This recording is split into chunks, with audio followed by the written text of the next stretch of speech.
Bonjour, bonsoir à tous en fonction du lieu où vous recevez cette vidéo, Charlie Info FR.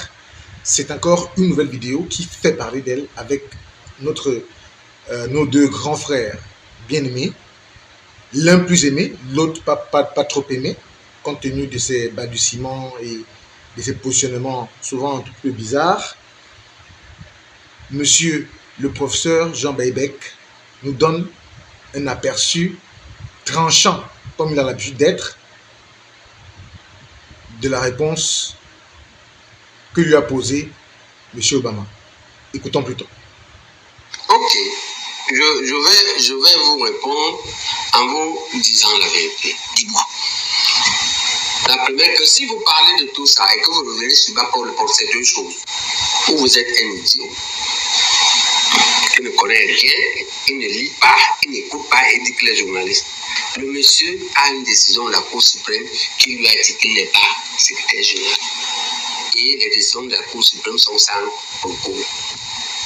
Si tu le dis, soit tu ne le sais pas et c'est pourquoi il dit que tu es idiot, soit tu le sais, alors tu es satanique. Tu dois arrêter de parler du nom de ce monsieur quand on parle de l'UPC. Mais si tu veux la décision de la Cour suprême, je vais t'en donner la copie. D'accord. Est-ce que vous permettez que je place un mot? Pardon? Vous permettez que je place un mot? Ouais. Primo, je ne suis pas un idiot. Tu es donc satanique. Si vous venez dans une émission qui est prétendument présentée par un idiot, j'ai bien peur que le mot ne puisse vous convenir vous-même. Et ce n'est pas le cas parce que moi je vous respecte. Tu es donc satanique. Je ne suis pas satanique parce que moi je vois en Dieu. Satanique. Dis-moi comment ça s'appelle alors? Un journaliste de ton niveau qui ne connaît pas les décisions graves de la Cour suprême qui ont fait du bruit, on qualifie qu'il est quoi? Qu'il est journaliste et qu'il analyse les données qui sont à sa disposition. Journaliste est un nom commun. Je te demande un adjectif qualificatif, c'est toi qui es littéraire.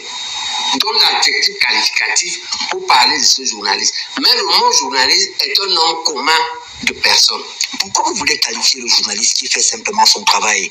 Monsieur Bapodipo était au palais. Je qualifie parce que tu prends position. Pourquoi vous ne voulez pas reconnaître qu'il y a des problèmes au sein de l'UPC, professeur Baye? Je ne l'ai jamais dit. Mais si vous niez... Parce qu'il y a quelle partie qui n'a pas de problème? Si vous niez la présence de M. Bapodipo, qui était au palais, qui a présenté le vœu au nom de l'UPC au chef de l'État. Mais prof, vous ne pouvez pas être candidat à l'élection présidentielle et balayer des rebelles. Maintenant, je vais t'apprendre autre chose. Ne m'apprenez rien, prof. Je vais t'apprendre.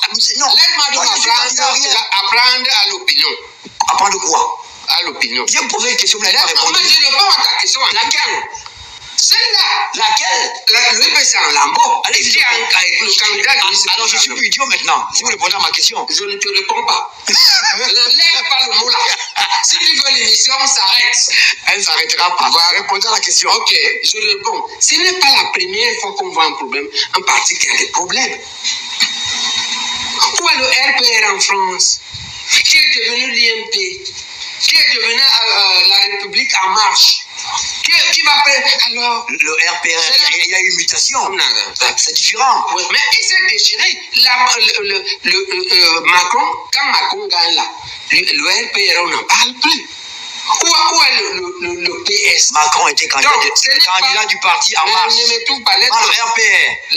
Laisse-moi pas. C'était pas le RPR. En Marche. Macron. Donc, il ne faut pas trop aggraver les problèmes de l'UPC. Oui. Il fait comme si on n'a jamais vu ça sur Terre. On a vu ça beaucoup de fois. On a vu ça ailleurs. Et c'est vous, vos bergers et vos chiens, qui êtes la cause de ça. Vous venez de nommer dans notre parti. C'est vous. Maintenant, en même temps, on a vu dans le monde, lorsque les partis comme ça sont en problème, qu'est-ce qui se passe? C'est un leader charismatique qui vient porter le parti et l'amène. Ok? Je m'assume à ce rôle-là. C'est ça que je voulais faire. Je dis que, en dehors de Nganou et d'Eto, je suis le Camerounais le plus solide dans l'opinion actuellement. Et je prends mon parti, je l'amène et je vais gagner. Je vous défie, faites des élections objectives, je vous défie de vous battre à plate couture. Vous parlez de moi? Tu es du RDPC, tu parles comment tu es du RDPC? Tu te maquilles derrière un chef de télévision, même tu es un militant. Et tu viens ici pour me contrarier et me faire accepter que nous on ne peut pas gagner parce qu'on a quelques problèmes. Non. Ok, Macron a gagné, il avait un parti créé à peine. Et on a vu d'autres victoires comme ça. Et la nôtre sera comme ça. Nous ne sommes pas le premier dans l'histoire un parti qui a quelques problèmes.